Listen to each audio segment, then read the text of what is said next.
Hello everyone, I'm very excited to be here today and share my experience with all of you. My name is Ali.mirfallah, PhD in Innovation and Technology Management. My work primarily focuses on technology strategies and how to develop and implement them with organizations and startups. Today I'm here to share a collection of knowledge and experience I've gathered over the years.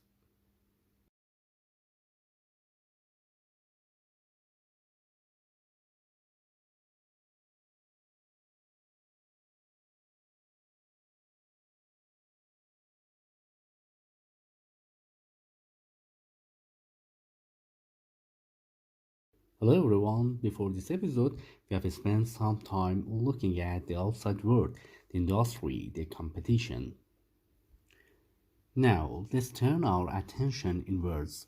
The resource based view, or RBV for short, tells us that what really makes a company successful in the long run is what it has and what it can do internally.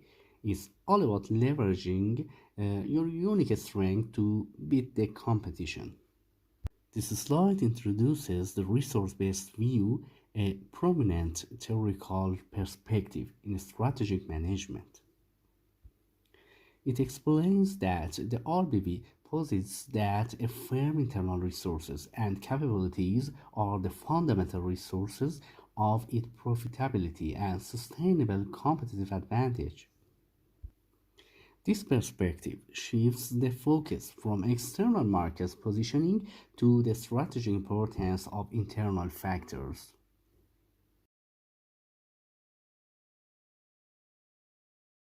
Okay, so we know our internal stuff is important, but how do we figure out exactly what we have and what we are good at?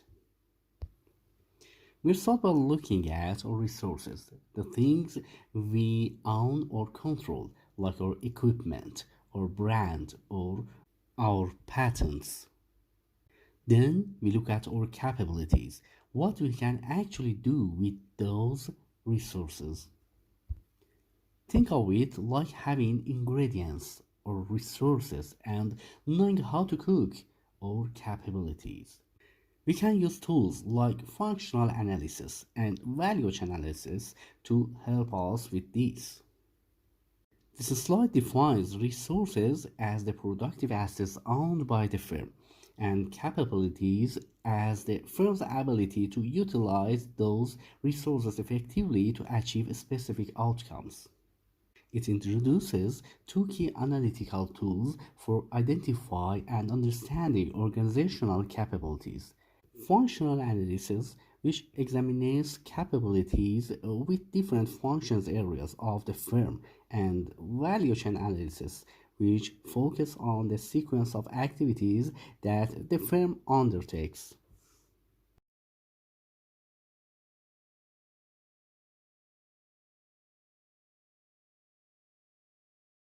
Let's take a look inside the different part of our organization.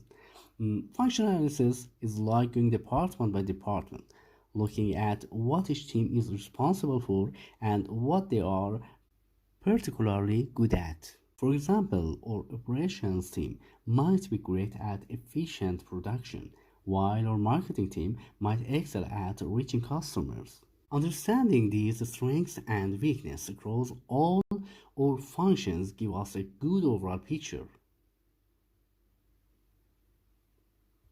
This slide explains functional analysis, which involves identifying and evaluating the capabilities of a firm within its various functional areas. This area typically include operations, marketing, finance, human resources, and research and development.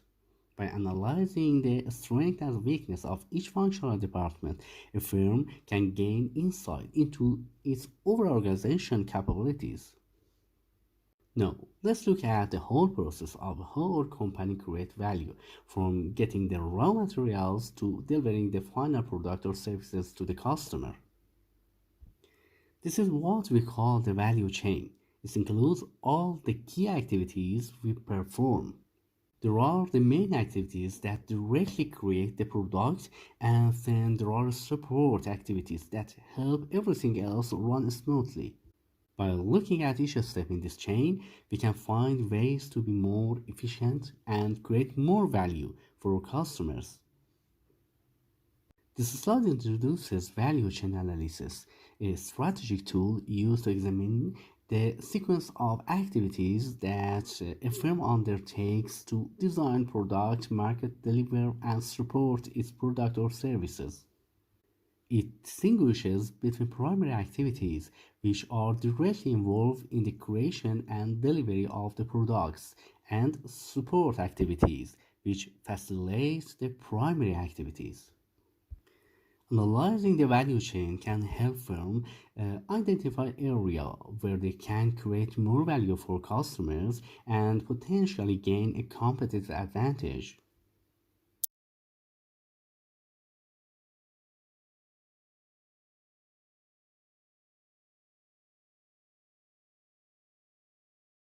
Okay, so we have identified our resources and capabilities.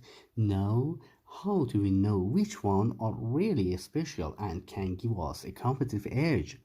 That's where the VRIO framework comes in. It's like a checklist. We ask ourselves four key questions about each resources and capability. Is it valuable? Is it rare? Is it inimitable, meaning hard for others to copy? And is our company organized to actually use it effectively? This slide introduces the VRIO framework, a key tool for appraising the strategic significance of a firm's resources and capabilities. It explains the four criteria of the framework. Value, which assesses whether the resource or capability help the firm exploit opportunities or mitigate threats. Rarity, which considers whether the resource or capability is possessed by a limited number of competitors. Inimitability, which examines how difficult or costly it would be for other firms to imitate the resource or capability. And organizations, which evaluates whether the firm's structure, process, and culture are aligned and capture the value created by the resource or capabilities. Let's break down the VRIO criteria. First, a resource or capability need to be valuable. It has to help us either offer something better to our customer or do things more efficiently. Second, it need to be rare. Not many other companies should have it. If a resource is both valuable and rare, it gives us a good starting point for a potential competitive advantage. This slide elaborates on the first two criteria of the VRIO framework, value and rarity. It explains that valuable resources or capabilities allow a firm to enhance its value proposition to customers or lower its costs. Rare resources or capabilities are those that are not widely possessed by competitors. Resources and capabilities that are both valuable and rare have the potential to provide a firm with a competitive advantage. Although these advantages may be temporary if these attributes are easily imitated. Now, to really have a lasting advantage or valuable and rare resources also need to be hard for the others to copy. That's what we mean by inimitable. This can happen for a few reasons. Maybe we got them through a unique set of circumstances. Maybe it's hard to figure out exactly how they give us an edge, or maybe they are deeply embedded in our company culture.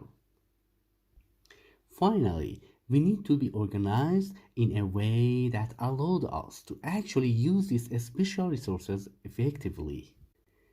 If we have all four valuable, rare, inimitable, and organized, that's when we achieve a truly sustainable competitive advantage. The society focuses on the final two criteria of the VRIO framework: imitability and organization. Inimitable resources and capabilities are those that are difficult or costly for competitors to replicate. This can be due to factors such as unique historical circumstance, causal ambiguity, or social complexity. The organized to exploit criterion emphasize that a firm must have the appropriate organizational structure, management processes, and incentive in place to effectively leverage its valuable, rare, and inimitable resources and capability to achieve a sustainable competitive advantage. So, we have done all this analysis. Now what? The key is to figure out our core competencies, those special things we do really well at, meet all the VRIO criteria. Then we need to build our strategies around these strengths. We also need to make sure we are protecting these valuable assets and constantly looking for a way to improve and develop new skills so we can stay ahead of the game. The slide emphasizes the importance of leverage the insights gains from the VRIO analysis to formulate and implement effective strategies. It highlights the need to identify core competencies based on resources and capabilities that meet the VRIO criteria, to develop strategies that capitalize on these strengths, and to actively protect and nurture these valuable assets. Furthermore, it underscores the importance of continuous development of new capability to ensure long-term adaptability and competitiveness. Alright everyone, as we wrap up, remember that gaining a competitive advantage isn't a one-time thing. It takes ongoing effort. We need to keep investing in our strengths, protecting what makes us special, and always be ready to adapt and learn new things. By focusing on our internal resources and capabilities, we can build a strong foundation for long-term success. This concluding slide reinforces the dynamic nature of the competitive advantage. It emphasizes the need for firms to continuously invest in development and upgrading their key resources and capabilities. It also highlights the importance of implementing strategies to protect value and inimitable resources. The need to be aware of potential resources obsolescence and adapt according to maintain a sustainable competitive advantage. In this session, I have written important term and definition for each term, which you can use for further study.